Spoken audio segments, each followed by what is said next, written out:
E nessa loucura de dizer que não espero, vou confirmando as aparências e demonstrando as evidências. Assim como nessa paródia de um clássico da música brasileira, vou apresentar os versos epidemiológicos para transformar sua vida profissional.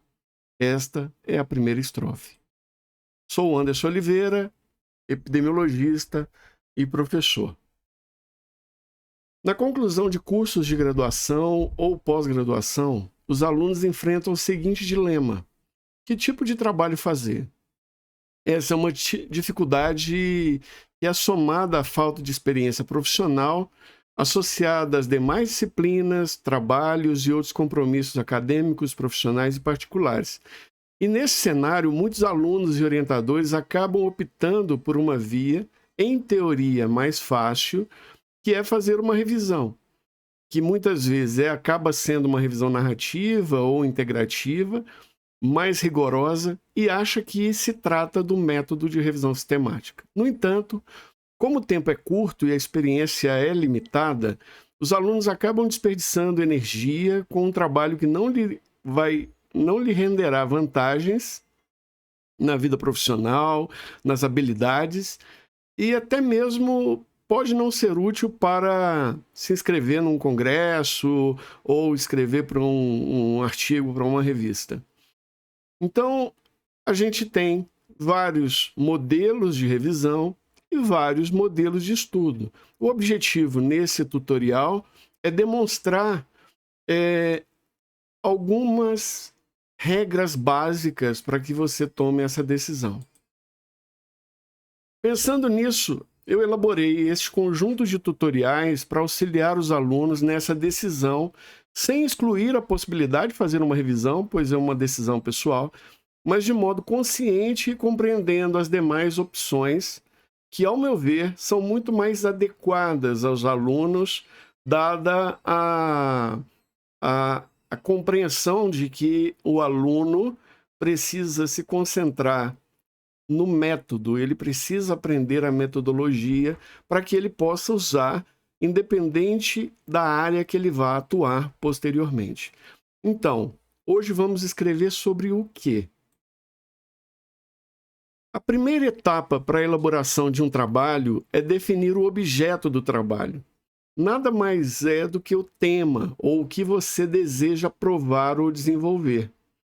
No entanto, não basta somente isso, né? É preciso definir qual é a população que você tem interesse de descrever ou de definir. E para concluir isso, eu tenho que também saber, essa população, eu consigo explicar o que eu desejo apenas com os dados de uma unidade de saúde ou de um bairro ou um município ou um estado, né? Então, eu preciso pensar na pergunta de pesquisa, porque ela vai afetar todas as etapas do meu trabalho, desde a elaboração do projeto, passando pela identificação e seleção das fontes, extração dos dados, avaliação da qualidade, análise, apresentação e interpretação desses dados. Por este motivo, antes de começar, é preciso avaliar se a pergunta que você deseja desenvolver no seu trabalho pode responder a alguma questão clínica ou epidemiológica relevante. Além disso, como geralmente o aluno, ao iniciar o trabalho de conclusão, estará na fase final do seu curso, ele deve avaliar se deseja fazer, se aquilo que ele deseja fazer será possível dentro do prazo de entrega. Às vezes a ideia é muito boa, mas o tempo é muito curto. E as demais atividades, a falta de conhecimento sobre o tema, ter que passar pelo comitê de ética, o tempo que vai gastar para escrever e editar esse trabalho pode ser insuficiente para dar conta daquela pergunta de pesquisa.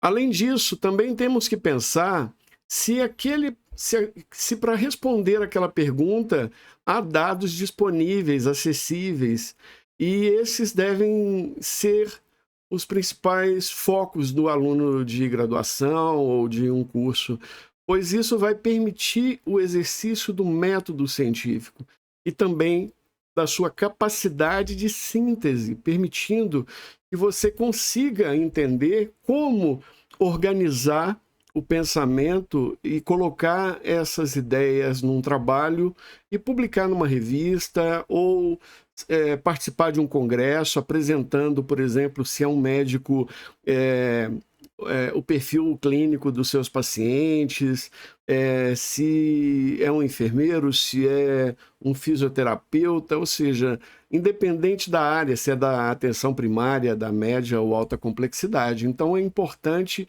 avaliar se existem dados disponíveis para aquilo que deseja. Em síntese, para você realizar um bom trabalho, você deve, antes de começar, definir qual a situação que eu vou estudar, né? Então, é uma condição clínica ou é uma condição que afeta uma população grande, né? Eu quero olhar isso do ponto de vista individual ou coletivo. Qual a situação? É uma doença transmissível, uma doença não transmissível? É um agravo, como um acidente ou violência? Quero avaliar as características relacionadas a quê? À idade, ao sexo. Eu tenho que pensar nessas diferenças, principalmente em que contexto que elas estão relacionadas, né? Se elas estão relacionadas ao momento do diagnóstico ou do tratamento, ou se está mais relacionada a um prognóstico ou à prevenção. E também tenho que olhar qual o espaço geográfico que eu quero estudar. Eu quero estudar somente dados do Distrito Federal, ou do Estado de Minas, ou do Estado de São Paulo, ou eu quero fazer isso apenas em uma unidade de saúde? Não, eu quero comparar países. Em que espaço temporal você deseja fazer isso? Olhar os dados relacionados a um mês específico, a um semestre, a um ano, a vários anos, a décadas. E do ponto de vista metodológico de como fazer isso, eu tenho que olhar se eu vou tirar uma foto, né? Ou seja, se aquele estudo que eu vou fazer, ele vai me dar uma fotografia daquele momento, ou se eu estou estudando um filme, né? Se eu estou olhando para uma linha temporal, né? Da exposição para o desfecho, ou do desfecho para a exposição, ou para o fator de risco. Como vou medir esse resultado quando ele estiver presente? Porque as pessoas estão se curando mais ou estão ficando mais doentes, estão ficando mais graves, estão ficando menos graves. Então, eu tenho que sempre que colocar na pergunta do meu trabalho, no meu tema, colocar quem, o que, onde, quando, como, para que a gente consiga explicar o porquê dessas diferenças, o porquê daquele padrão.